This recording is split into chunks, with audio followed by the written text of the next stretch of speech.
Ha probado, ha practicado, ha entrenado, ha visto, más allá de la presentación, un juego de longbox, un juego de Ansuba. En la presentación anterior. Bueno, estas de acá tienen un nombre, muchos la llaman por el movimiento o por la técnica con la que se abre, le llaman lifters o levantadores. Pero en lo personal prefiero llamarlos ganchos, hooks, por la forma. Cada uno de estos va a tener un nombre, algunos son muy útiles, algunos son muy poco útiles. Un short plano, con la terminación al final, un short hook redondo, un medium hook, un gonzo hook, el hook o el gancho tipo gonzo, el gancho largo. Algunos de ellos, ese de ahí es un gonzo, por si es que alguno no sabía por qué el tema de la forma se refiere a esto. Algunos de estos son típicos, son útiles, algunos son igual, increíbles, no recomendados. En lo personal, he trabajado con algunos de estos, no pude conseguirlas todas, esta no la recomiendo. Tocó en alguno de los packs que traje y no funcionan muy bien. Las más útiles normalmente son redondeadas y no muy profundas ni muy poco. Ahora más adelante vamos a ver cómo se utilizan. ¿Cómo llamamos estas de acá? Estas de aquí se les conoce como herramientas de alcance. ¿Por qué? Porque normalmente es porque muchos de los dientes del fondo, los stacks, son muy complejos de poder llegar, entonces necesitas este tipo de herramientas.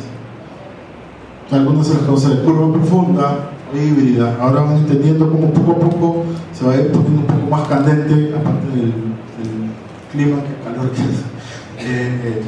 Van a ver que muchos de los nombres van a ponerse un poco hot, no sé. Algunos deben haber visto estas, si han visto las anteriores. Se les conoce como diamantes, en realidad por la forma, ¿sí? Algunos diamante pequeño, diamante mediano, diamante largo, cabeza de diamante. En lo personal, algunos de estas me parecen bastante útiles, como estas de acá, por la misma forma que tienen los dientes o los pernos interiores, es mucho más fácil manipularlas. Esta de acá la usaría de repente, esta de acá más. Esta no es muy grande, es muy incómoda, se atraca normalmente. ¿Y por qué hicieron esta de acá? La verdad que no tiene una funcionalidad la punta de abajo, más es lo que se atraca que otra cosa. ¿Cómo categorizaríamos a estas? Estas en realidad son híbridas, offset, pero prefería no hacer la traducción porque aquí aparece,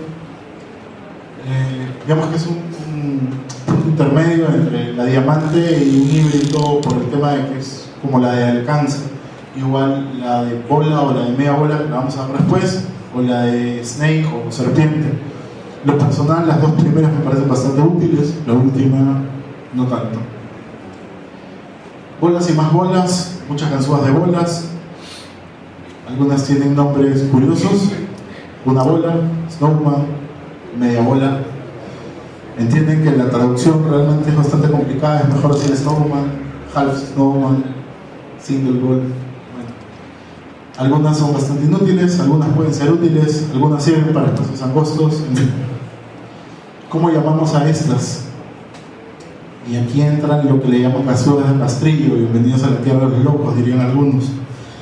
En realidad, cuando ven cómo se va abriendo cada una de estas ganzúas, van a entender. Bueno, conocidas como de serpiente, 3/4 de serpiente, media serpiente, doble serpiente, serpiente estrecha, bataran y otros nombres por los cuales las van a encontrar en internet. Hay varios. ¿Alguien por curiosidad sabe qué es un bataran? ¿No? ¿Nadie? ¿Por un CD? ¿No? A ver. Ok, es cierto. El de Batman. Uy, ¿se paran los CDs? ¿Sí?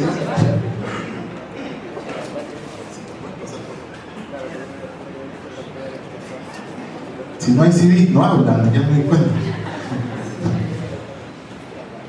Hay que tener cuidado con este de acá, en realidad, por la misma forma y es bastante angosto esta sección de acá, normalmente se parte, se suelen quedar atracados.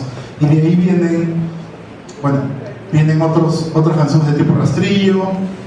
En realidad, algunas de estas le llaman el rake o la ganzúa dentada larga, o como una caída, como un valle. En realidad es por la forma, como si fueran dos montañas, o el de joroba, el hump es joroba. Entonces, muchos tratan de utilizar la forma y semejarla a ciertos lugares o ciertas formas. Sí, muchas de estas funcionan. Normalmente hay todo un tema con respecto a qué técnica debo usar, y muchas de las técnicas van a estar relacionadas a tipo de chapa con la que se encuentren y a la facilidad o al tiempo que necesitan para poder abrir una de ellas. ¿Y ahora qué son estas? En realidad son parte de la realeza, son el rey y la reina. En realidad es por la forma que tienen. Funcionan bastante bien. Las he visto trabajar, las he visto bastante en videos, funcionan bastante rápido. Curiosamente es por la forma que normalmente tienen las chapas, funcionan muy bien. Y cuando un diamante no es un diamante, me refiero a la ganzúa de diamante que veíamos hace un momento. En realidad, esto es algo que puede suceder normalmente en la casa de Bruno. Una llave se rompe, se queda atracada, y para extraer una de estas se utiliza una de estas, que podría parecer que pertenece a esta familia, pero en realidad pertenece a esta familia de acá, que son más los extractores. Los usan también cuando parte de las ganzúas se rompen, a veces porque no es un buen material o porque no es un buen trabajo. Ese es el tipo de ganzúas que funcionan. Ahora, ¿qué realmente necesitas en un kit de ganzúas? ¿Necesitas todo esto? En realidad, un kit típico no tiene más de 8 o 10 ganzúas, porque casi todas las puertas, o el gran porcentaje de las puertas las vas a abrir con ganchos básicos. Hay por equipos portátiles. Esto de acá lo puedes encontrar en internet por $30 y puesto en Lima por 40, 45. Estas son otras ganzúas también conocidas como bogotanas. ¿Qué técnicas existen? Rastrillar y levantar. Esas son las dos técnicas que existen, y mucho van a estar relacionadas con el tipo de ganzúa que utilices o con el tipo de lockpick que utilices. Este va a ser el movimiento que va a tener una ganzúa de tipo rastrillo. En realidad, lo que vas a hacer es esto en la chapa hasta que los pines se levanten y se alineen de tal manera en que puedas girar la llave.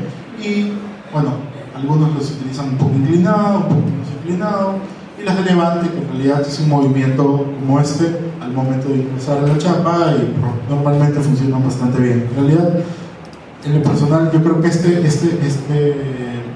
esta forma de trabajar es mucho más rápida. No es tan inteligente, no es tan elegante, pero funciona bastante bien. Y una mayor innovación en ganzúas, y gracias a Canadá y a un agradecimiento a Colombia. En realidad, estas son unas ganzúas que se conocen como bogotanas o Raimundos bogotans, porque es un tipo Raimundo que creó estas ganzúas. Realmente son bien delincuenciales. O sea, si ustedes las analizan, en realidad las ganzúas, estas son hechas en pares. Originalmente, estas fueron las iniciales, esto fue con las que empezó todo. Es una ganzúa tipo diamante, le llaman diamante hueco, y una ganzúa tipo de snake o para rastrillo. Lo curioso es que normalmente con una ganzúa lo que tú vas a utilizar, vas a usar una ganzúa que vas a ingresar y digamos que un perno de torque, que es el que es como la fuerza que gira la llave. Lo que utilizas aquí es una de ellas, la utilizas como tensor, y la otra la usas como ganzúa. Y si necesitas la otra, utilizas esta ganzúa y esta como tensor. Curiosamente, en la charla, en la ECO, también tenían lo que le llaman un lockpicking village, y el tipo no solamente tenía chapas, tenía esposas, tenía candados, tenía llaves de puertas, tenía puertas para practicar. Y el tipo decía que con esto de acá, además, no decía, lo hizo. Abría hasta esposas, les ponía las esposas, el tipo decía, mira, con esto de acá, y podemos abrir las esposas. Es una cosa muy difícil, no había que ser 007 para quitarse las esposas de las manos. Y curiosamente, los dispositivos que ven para poder cargarlas o tenerlas de manera portátil son bastante básicos. Este es un resorte de una carga de lapicero, y esto es un perdible que se puede encontrar en cualquier lugar. Ahora, estas herramientas se conocen como jiggling, las herramientas de jiggling. ¿Qué es un jiggling? Es un punto intermedio entre rastrillar y levantar. En realidad es como ir pulseando, ir palanqueando mientras que vas rastrillando. Funcionan bastante bien.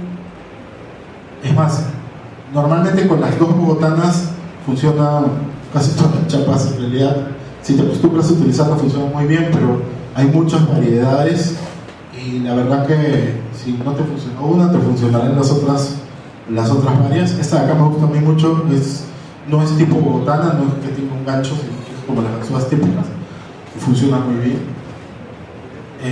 Ahora, picking es siempre divertido. Ahora vamos a ver de qué estamos hablando, del picking, del pulsear. ¿Qué es lo que sucede normalmente con una chapa? ¿Cómo es el mecanismo? Normalmente en un mundo ideal, si ustedes ven una llave desde arriba, lo que van a ver es esta fotografía de acá, y desde el costado, que vimos hace un momento, que es esto. En un mundo ideal, todos los pernos estarían alineados a la misma altura, del mismo tamaño, con la misma inclinación. ¿Y qué sucedería cuando yo gire mi llave? Todos los pernos se atracarían, lo que le llaman el binding o el binding.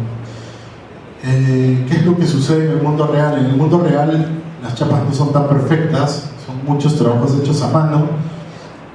Los pernos los pernos en realidad funcionan, no son perfectos, se gastan, no son muy caseros, entonces no funcionan tan perfectamente. Entonces, ¿qué es lo que sucede normalmente? Los puntos no están alineados, y ¿qué hace? Que uno de estos puntos esté más alejado que los otros. Entonces, cuando yo giro la puerta, normalmente lo que va a suceder es que uno de estos puntos se va a atascar y los demás van a bailar.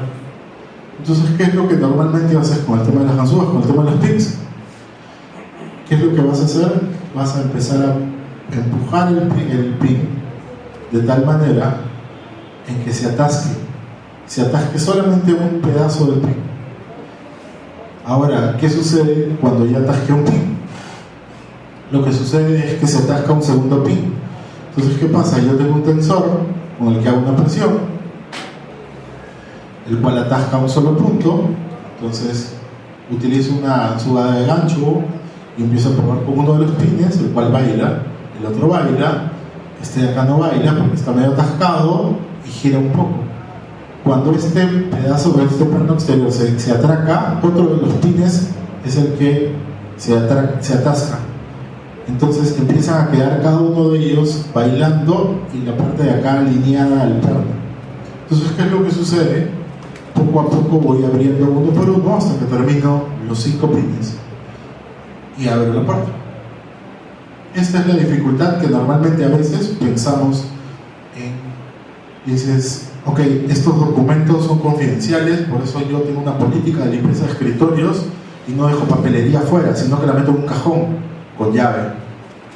Estas son las llaves súper difíciles de modificar. En realidad no son muy complejas. Ahora ustedes dirán, no, pero es que en mi cajón o en el armario donde tenemos la información confidencial utilizamos pines mucho más complejos, donde no cualquiera puede abrir porque este tipo de chapas son distintas. En realidad cada una de estas formas de distribuir los pines tiene sus propias herramientas distintas. Siempre hay un roto para un descosido.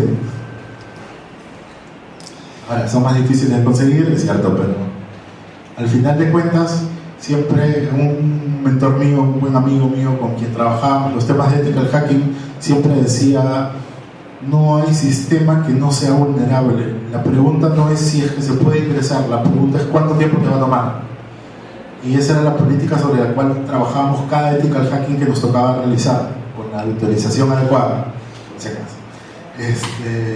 ¿Qué diseños comunes o qué otros diseños comunes son también bastante débiles? Estos son conocidos como wafer blocks.